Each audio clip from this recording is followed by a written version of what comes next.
Haven. Sure. Hello. How are you? Hello.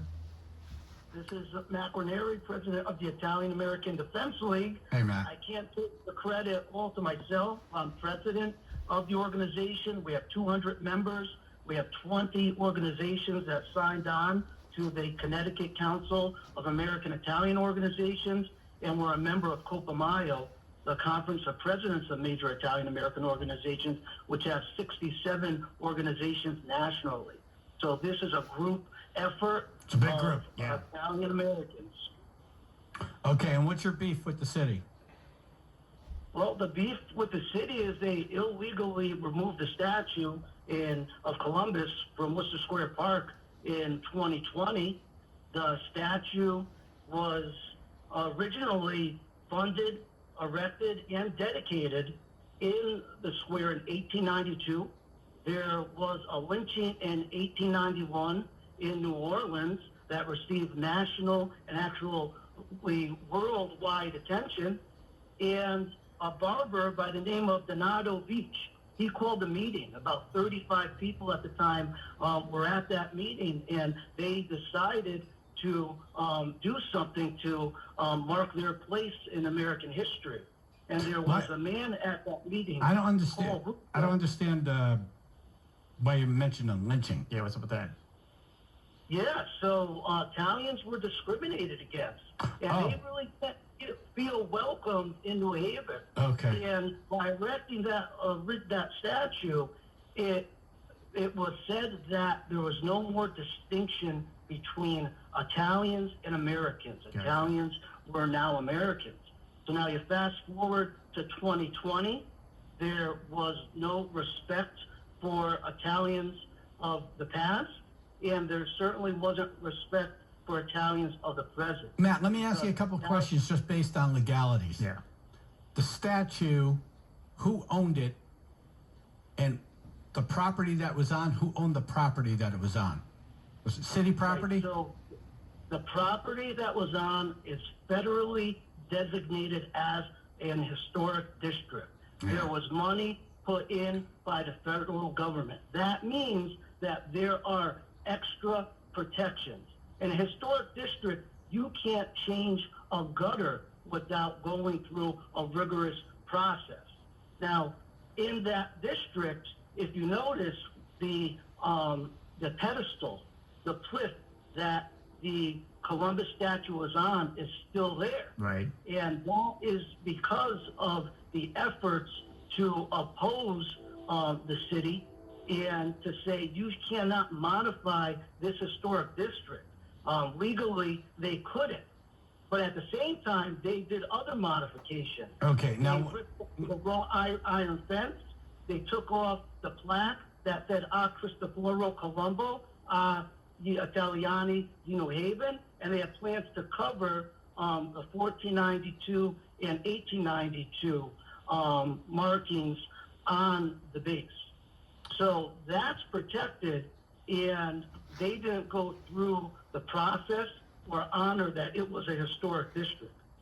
So in the end, what you people want, what your groups want, is for the statue to return to that spot. That's it. We respect... You think that's going to happen? Yes.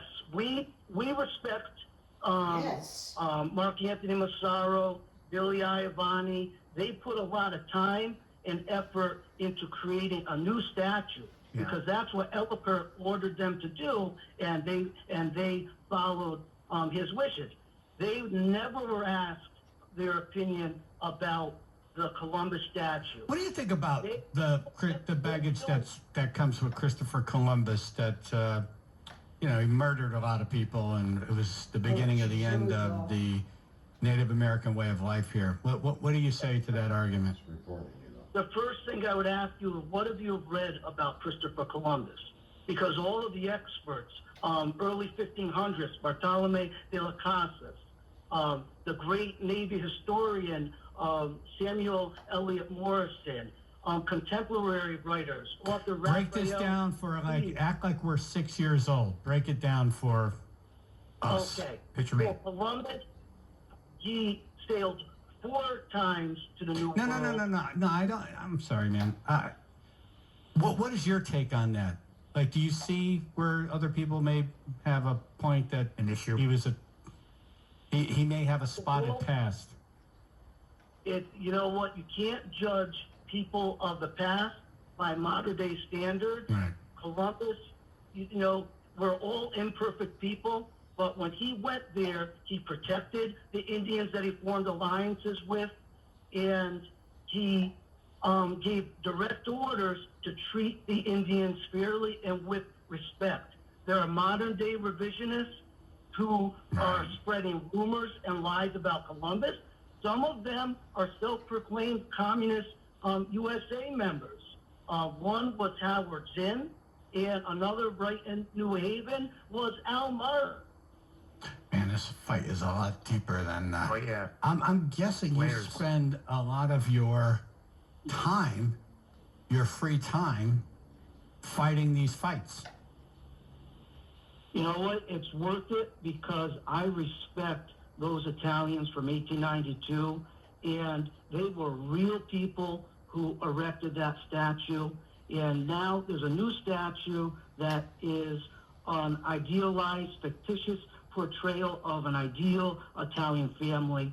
And that's from the imagination of somebody today. Right. But those were real people back then, and out of respect for them, without them, we wouldn't have any of this opportunity today. My mother wouldn't have been able to come to this country and be an immigrant in the 1960s. And our roots go all the way back to 1892 on my father's side, where there were people from Alife, Caserta, that were there at the time of the original meetings. So this is deep and dear to my heart, to the 200 members of our organization, and to Italians across Connecticut and the whole country. This matters. We respect everyone.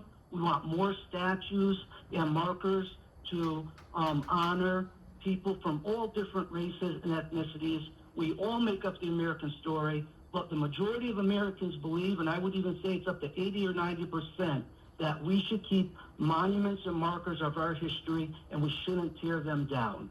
We need to keep these markers. Yeah. And I always, that's why I've been to Worcester Square so many times. I never saw the statue. Yeah. I don't. Any of these people who are complaining, did they actually ever walk by it? Seriously. To be angry about it? Yeah. On the day that the statue was there were outside agitators. You know, the most Yeah, people no one was like from New people, Haven. Yeah, nobody was from New Haven. And Waterbury, the mayor at the time, said, you know what? You vandalized a statue, we're going to prosecute you. We're going to come after you. They caught somebody who started to break the statue. They did follow up legally with him. They fixed the statue. It's still up. In New Britain, the mayor there had community conversations, and the community decided to keep the statue. So there are places where mayors Took a stand. They honored the their law, heels and in. they showed leadership. And the Yeah. craziness went away. It was just this like crazy. It was a wave. Everyone was like, take all these statues down. Yeah. And some people buckled, some people didn't. Right. The people who That's right. didn't, Right. everyone went away. No one's in Waterbury now. No. You know, It's all protesting a statue. yeah, it's all done. You know, All right. Well, and the emotions were flying high, and right now it's 4 years later, and I think in Congressman Rosa Dolores' heart, in the Monument Committee, the people in their heart, they knew, they feel that it was wrong to remove that statue, and I'm hoping they have a change of heart again, so when we win the case and a statue's returned, that they'll be there honoring our Italian heritage together. who's your attorney? Our attorney is Norm Pattis. Oh, okay. Okay, you got a good one. Yeah, you do. You got a good one. You know, he's an expert on the federal courts and on constitutional law. And a fighter. Yeah, Hell of a right. fighter. He's a fighter. Cool. So again, if anyone wants to debate Columbus, I will accept the challenge, and we have the facts and the experts on our side. Be interesting. Yeah. Like what? You would do that in like a public forum or whatever? I would do that in a public forum, and I would say you bring your 3 best experts, we'll bring our 3 best experts, and let's have a debate. And we need a Because fact-checking that's panel. really, Right.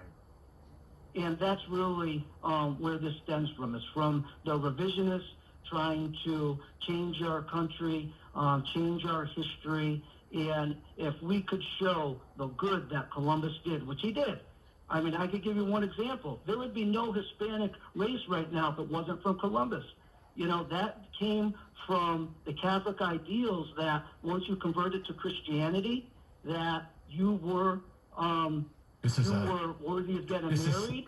He saw the human side in them. So Sneaking out the back door Spaniards and right the now. Catholics, yeah, they intermarried. All right, see you Right? guys later. All right. Where you going? All right. Let me know how the meeting ends. So Okay. All right. It is what yeah, they happens. intermarried. Yeah. It's a TikTok world now. Yeah, it is. You know, it's all just no one wants to learn 30 anything. seconds done. Yeah. Yep. I want to see a cat doing something cute. But and- we need to. It's worthy of our time. No, you're to right. really- I don't mean to disrespect it, but I gotta go. And these, I was like, well, maybe we could do this on the air. Then you started talking. I'm like, yeah.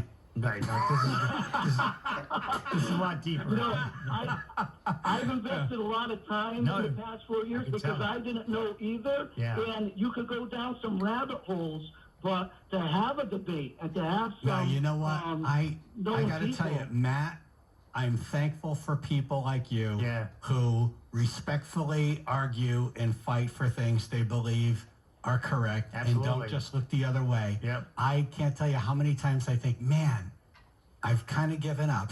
Yeah. I'm just going to kind of just try to get through it and let the craziness and just Live your life. watch it as a spectator. Yeah. And I appreciate the people who say, oh, no, Yeah, no. that ain't right. Yeah. So good for you. Yeah, man. Good for you. Thanks, Matt. We're going to Thank link you up for to your having me stuff on. on I the radio. appreciate it. You're always welcome. Yes, big time. We're going to link you up on the radio station website. Thank you. Chaz and AJ, weather, traffic,